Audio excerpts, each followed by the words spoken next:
So I am just starting this project and I am already running into some difficulties. Um, so I want to use Shetland wool, um, which is typically what was used for this style of Fair Isle sweater, and is often used because the wool is it's nice and toothy. It holds really well. And at least today is available in lots of different colors as well. Um, so most traditional Fair Isle sweaters are knit in what is called fingering. Today is called a fingering weight yarn. Is sometimes called a jumper weight yarn, which is experienced knitters will know, or rather a thin yarn. And it seems like I basically have two options, which is either Jamieson Smith 2-ply jumper weight or Jamieson Shetland Spindrift. So these are both apparently separate companies, but are both similarly named, based in Scotland, doing the Shetland wool.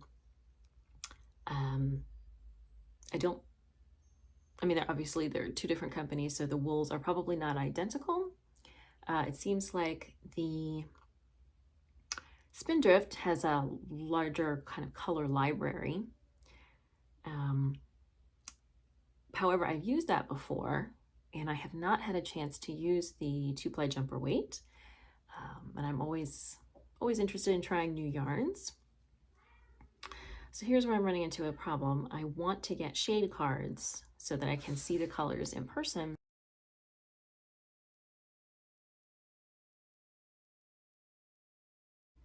And not try to guess the colors from the monitor.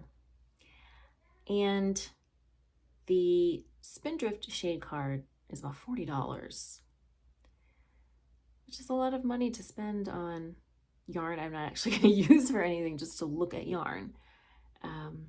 Now, the Jamieson Smith shade cards are a little bit more reasonably priced, I think, because there's just not as many colors, so they're not as large, but nobody in the US has them. And I can order one directly from Jamieson Smith for about 11 pounds, but they want to charge me like $20 to ship it, which is a lot just to ship something. So I don't know what I want to do. I really do want to be able to see these colors in person, rather than picking them from the monitor. I don't really want to spend $40 on a shade card, and I also don't want to spend $30 on a $10 shade card just because of the shipping cost. Stay tuned. I'll figure this out. Okay, so I decided what I'm going to do, I think, is to go ahead and use the Jamieson Smith 2-ply jumper weight, which is actually the yarn I haven't used before, because the $40 for the Spindrift shade card, it just seems like too much for not usable yarn. So even though I have to order the shade card from the UK and wait for it to ship, and the shipping is very expensive, it's still more reasonably priced and it's going to cost me less in the long run. So I decided to go ahead and order that shade card first. And if they have all of the colors that I need, then I will go ahead and use that yarn. And if they do not have the colors that I need, then I will go ahead and see about possibly switching to the Jamieson Shetland Spindrift. But for now, the plan is to operate on the assumption that I'm going to use the 2-ply jumper weight, and I am just waiting on that shade card. I literally just ordered it. It will probably be weeks until it gets here. So what I might do is go ahead and start some basic charts. Okay, so I have printed out an extra large copy of this photo because what I want to do today is to start charting out roughly some of these patterns. I don't need to have my exact colors picked out to do that, like the exact colors of the yarn, but I do need to know how many colors I'm working with here. All right, so let's just, definitely we've got obviously a white, and that is used quite a bit throughout. We definitely have two different blues. We have a dark blue, which you can see here, and then a lighter blue.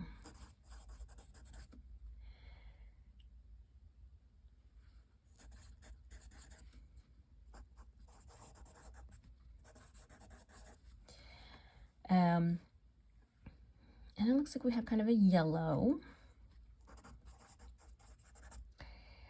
And here and here, it looks like we have two different,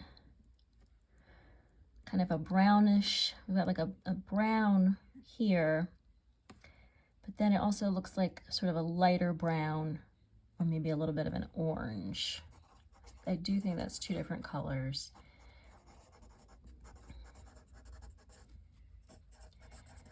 And then in a couple of spots, like right in here, a little closer. So right in here is, I can't decide if I think this is the same brown as here, or if this is kind of a redder brown. It's here, and then it's also up here just a little bit. It just looks like it might be a little bit redder.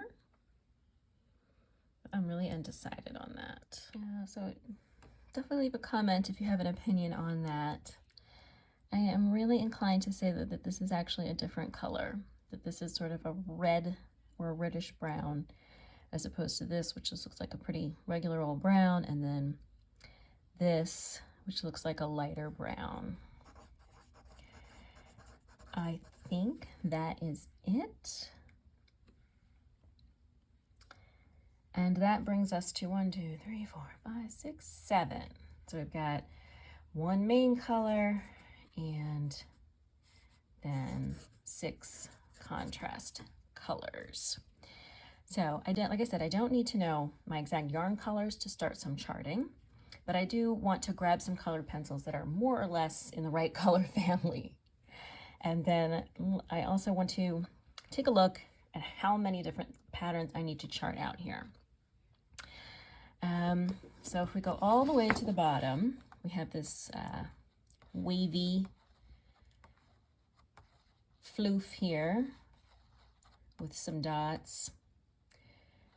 And that is not repeated anywhere, so that's one. Then we've got sort of these, and these are repeated a lot. So that's a very simple pattern, but that's going to repeat it throughout. Then we have, these look similar, but these are actually two different patterns. So this is more of an X with this diamond, and then this one is more of a flower. So that's 2 more patterns. And these are all the relatively small patterns. So this is probably, I don't know, 5 stitches. This maybe 1, 2, 3, 4, 5, 6, maybe 7 stitches. And that's probably the biggest one. And then this one, so that's 1 more. And this actually is repeated once up here. But that's another one. So that's 5 of these small patterns. And then we have these bolder patterns. And these are all slightly different. And there are 1, 2, 3, 4, 5 of them, I believe. So this one's definitely like a diamond. Pull that down here. This one's a diamond. This one is this, what is that, hexagon with these sort of X shapes. This is a different hexagon. This one is a slightly different version of this. So you can see the infill for these is little crosses, and here it's sort of a flower petal shape. And then this last one is yet another kind of hexagon with a kind of stripe through it.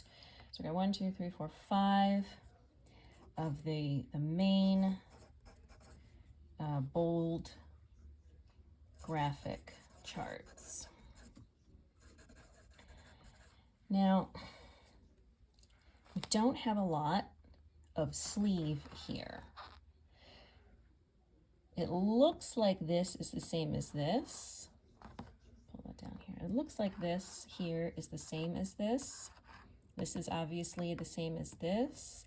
It looks like this. We only have a little bit of it, but it looks like this. So I don't think, I'm going to consult a couple more photos, but I don't think I need to do separate charts for the sleeves. I think the sleeve, while there's all these different patterns on the main sweater body, and the only thing that repeats is this one, I think the sleeves repeat from the body. I'm going to investigate. I do have a couple more photos. They are not close-ups. They are not very clear, but I may be able to get a better look at the sleeves and double check. But it looks like at least the sleeves repeat. And that still gives me 10 different stitch patterns to chart.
Started some basic sketching out of these charts. This is not going to be my actual charts. I'm going to use a charting program online, a web-based charting program that I use called Stitch Fiddle to obviously make real charts. These are just approximations, and that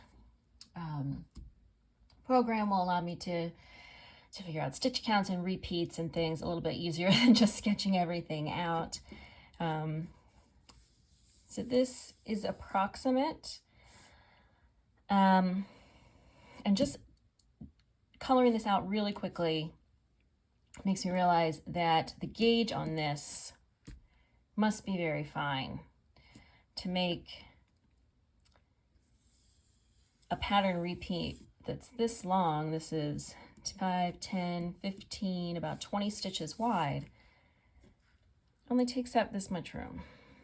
So the gauge on this certainly must be very fine, which is something I will definitely be considering as I start swatching for that. So I'm pretty sure about these two. That's pretty simple. This one, these those I'm pretty sure about. I'm not sure about these diagonal lines because this looks too diagonal. And this does not look quite right either. So I'm going to keep working on that one. And I'm going to keep charting out some of the bigger ones over the next few days and see where it leads me. All right, I just actually finished recording the podcast and look what has arrived. All right, I am very excited to be able to get the next phase of this project going. It actually wasn't too long from the UK to here. So let's see.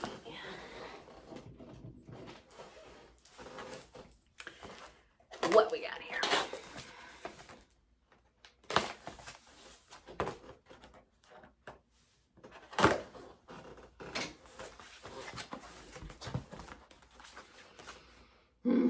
All right, so I have now got all of these colors to sort through for my project. Again, I finally went ahead and got this photo printed.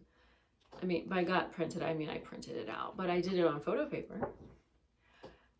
And it's a nice high quality photo, so it's a nice big 8x10 or 8.5 by 11. So matching up should be a little easier with that nice big photo. And now I've got all these beautiful cards. And since I was paying for the shipping all the way from the UK, how about this too? I don't know if you guys watch Taylor Owen. She recently knit this Bear pullover, and that's beautiful. So you should definitely check out her channel here on YouTube. She's in Baltimore, but I don't think she's from Baltimore. Mostly because she says Baltimore. But anyway, this is just full of this beautiful Fair Isle stuff, but mostly I bought it for this pullover. I don't know if I'm 100% sold on this part, but I love this. Anyway, figure if we're gonna pay for $20 for shipping, I may as well ship something worthwhile. All right, so now that I have this, my next step, and I'm gonna go through this with you guys, is going to be to try to match up the colors with the photo. And then once that is done, I don't have to order this yarn from the UK. There are several retailers of the Jamieson Smith here in the US. It's just that nobody had the color cards. So hopefully Jamieson Smith is going to have all the colors I need. I could still switch to the Shetland Spindrift, but fingers crossed that this is going to have what I need. Stay tuned.